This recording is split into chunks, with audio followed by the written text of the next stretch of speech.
Today we are going to discuss management as an art, management as a science, management as a profession. Have you ever thought management is an art or not? Let's see the difference between managers versus artists. So on the left hand side you have different company managers. On the right hand side you can see artists coming from different fields. Art means skillful and personal application of existing knowledge. Skillfully you are using your personal skills to that what you already have in you in order to achieve desired results. Features of art: personalized application of personal knowledge, existence of theoretical knowledge, practice, and creativity. The first feature: application of personal skill. Each artist has his own style and approach towards his job. For example, two dancers, two actors always differ in representing their art. So, every artist has his own style, he has his own way of doing the work. So, here you have the example of Shah Rukh Khan and Amir Khan and how differently they perform their art. Practical knowledge. To become a good singer, the person may not only be knowing different ragas, instruments, but different pitch, variety to use them appropriately. Okay, so again, every individual is very different, and let's say if you want to become a very good singer, you simply don't sing. You will also learn different ragas, you will learn with different instruments, you will know how to do voice modulation, pitches, okay, and a variety of them you will be using. It's a fusion of everything, and then you turn out to be a good singer. Existence of theoretical knowledge, the second feature. Literature on dance or music is widely recognized and can be learned. It is a fact that there is literature, there is information about music and dance. There are different schools of dance and music. Just like your schooling levels, likewise, you have levels in dance and music as well. And you can also get into it, take up exams, clear the levels. And that's how you turn out to be a professional at the end. Third, practice and creativity. Every artist has a component of creativity which requires intelligence, imagination, and constant practice. So, if you have skill is not just sufficient enough, you need to practice it, okay, and then only you turn out to be very creative. So, it is a mixture of intelligence, imagination, and constant practice. If you just say I am a good singer is not sufficient enough, okay, you need to use it properly, you need to practice it, and then only you can be very creative. Let's see whether management is art or not. Application of personal skill. Two managers use theoretical knowledge of management in totally different ways, like two singers or two painters.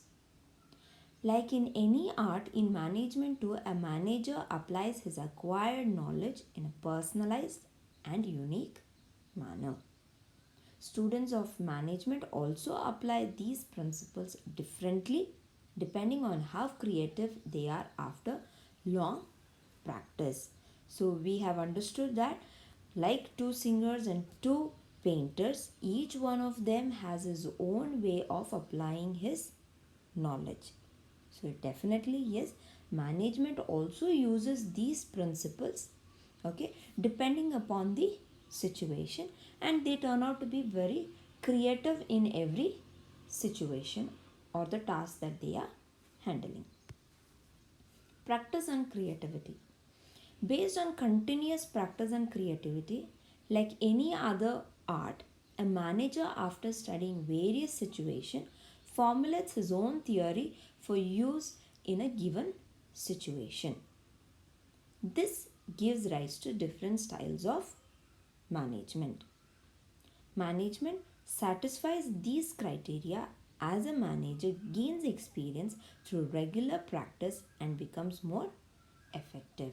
So practice and creativity. So your manager not only studies literature, okay, but also practically uses in every situation. So when you practically use in every situation, you get experience.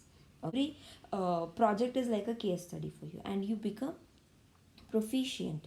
Okay, you will start using your own formulas in different situations. So this gives rise to different styles of management. Existence of theoretical knowledge. For example, literature on dancing, public speaking, acting, or music is widely recognized.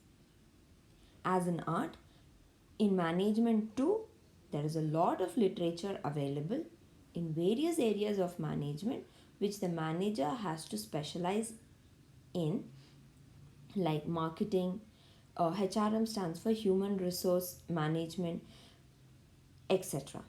So existence of theoretical knowledge. So just like art, music, you also have literature for management. You have a lot of information regarding management. Management is not a concept that is newly born. It is an age old concept, and you have a lot of information. And today you have a diverse information about management. If you do your higher studies, you will learn about service management, you will learn about logistic management. So in every area you will be learning the word management.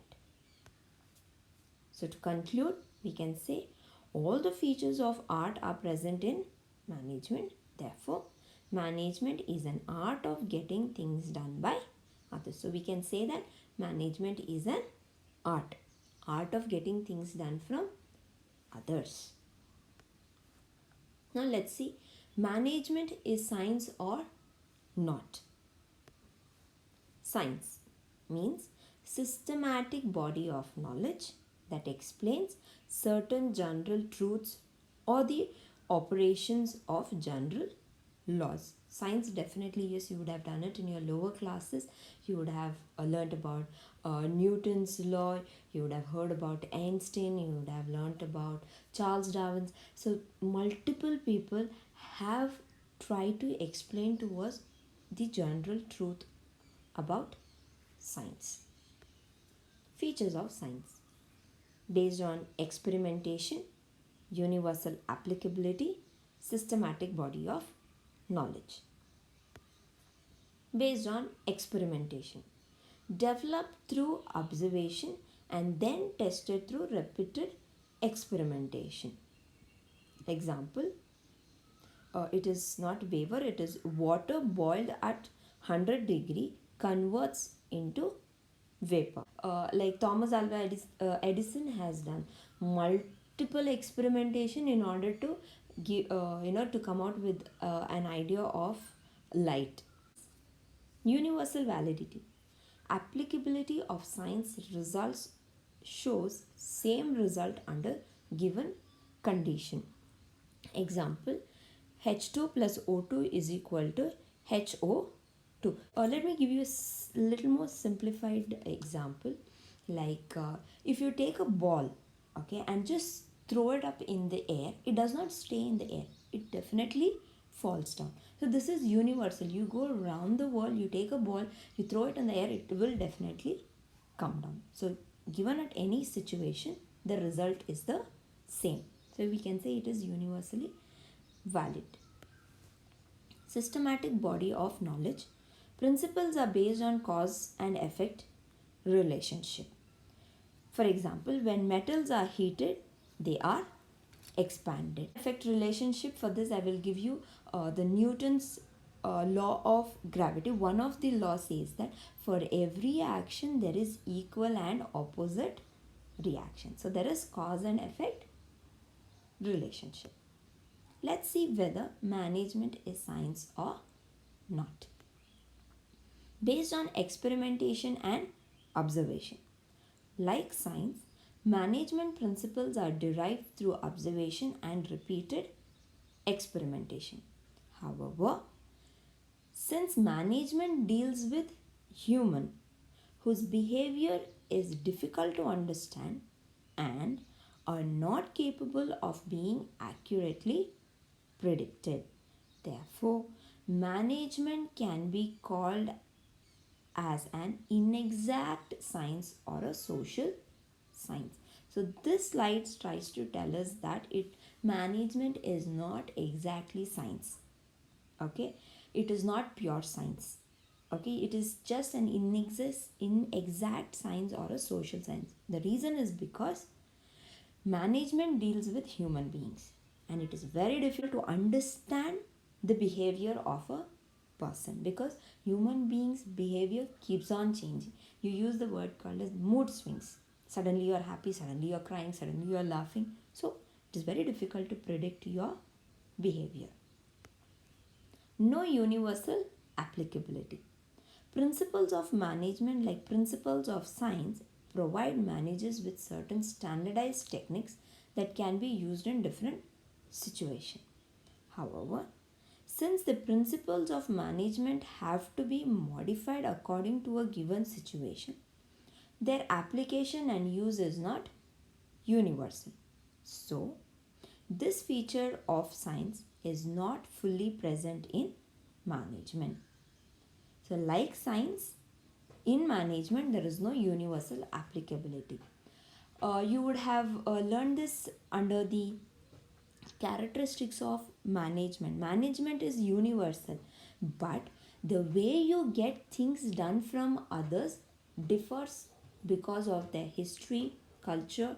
Okay, so this itself is sufficient enough to tell us that management is universal, but it is not universal like the application of science. So this feature of science is not fully present in management.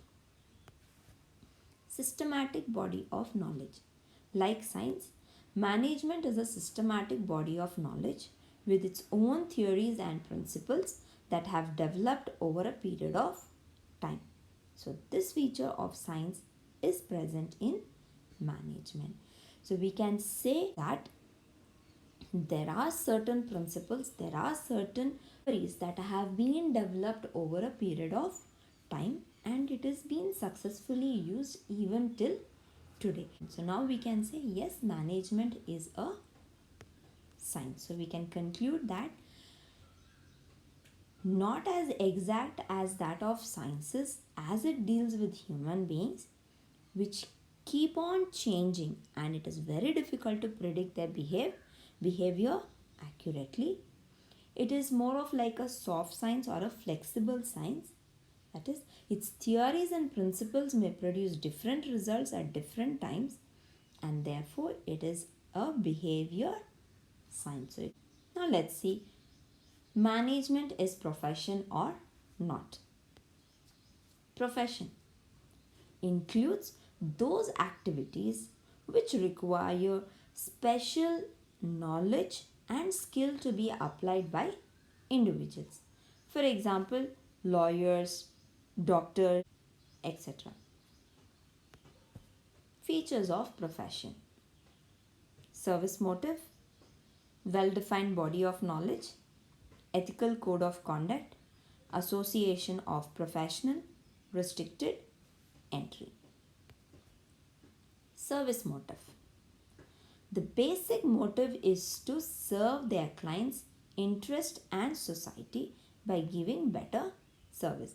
Like for a doctor, his motive is to give medical facility to his client. So the client over here is the patient. So it is mostly giving service to the society. Well defined body of knowledge. All professionals are based on a well defined body of knowledge that can be acquired through instructions. Okay, every profession, okay, is based on a well defined body of knowledge. So you go to a particular institution like medical college or you go to a law college and you learn. Okay, so it is not simply acquired, you learn it through these institutions. So now we can say you acquire knowledge through instructions. Ethical code of conduct. All professionals are bound by a code of conduct which guides the behavior of its members. May it be for a doctor or a lawyer. Okay, they have to follow certain professional ethics. Okay, and their behavior is being controlled. For example, if you look, Bar Council of India is for lawyers, IIMA for doctors, ICAI is for chartered accountants. Association of professional. All professions are requires affiliation from a professional association which award certificate of practice and impose a code of conduct. Association of professionals. For this, let me give you an example. Suppose if you fall sick, you go and visit a doctor and you go to a clinic. Okay, and if you carefully observe, okay, on the wall there will be a certificate that will be hanging. Okay, what exactly is this certificate? This certificate certifies that the doctor is allowed, okay, to practice his profession. Okay, you need to be certified and you need to follow certain code of conduct. Restricted entry. The entry to a profession is restricted through acquiring an educational degree. Now, for example, if you want to become a medical doctor, you need to go through a professional degree. Okay, so the entry is restricted. Every Tom, Dick and Harry cannot become a doctor or a lawyer. Let's see whether management is profession or not.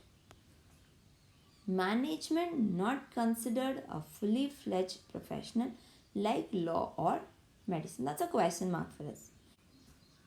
Well defined body of knowledge. All professions are based on a well defined body of knowledge that can be acquired through instruction. So, likewise, in management, also you have a well defined body of knowledge. Not obligatory for restriction. Restriction or membership is not compulsory to practice management or to become a lawyer. Registration is mandatory. You need to get registered, but it is not compulsory for management. Not subject to any formal code of conduct. So there is no professional code of conduct that is being followed in management. By a management association cannot have a effect beyond an advisory status. You can only advise. Okay, that's it. You cannot go beyond this. No prescribed educational qualification. Anyone can be called a manager.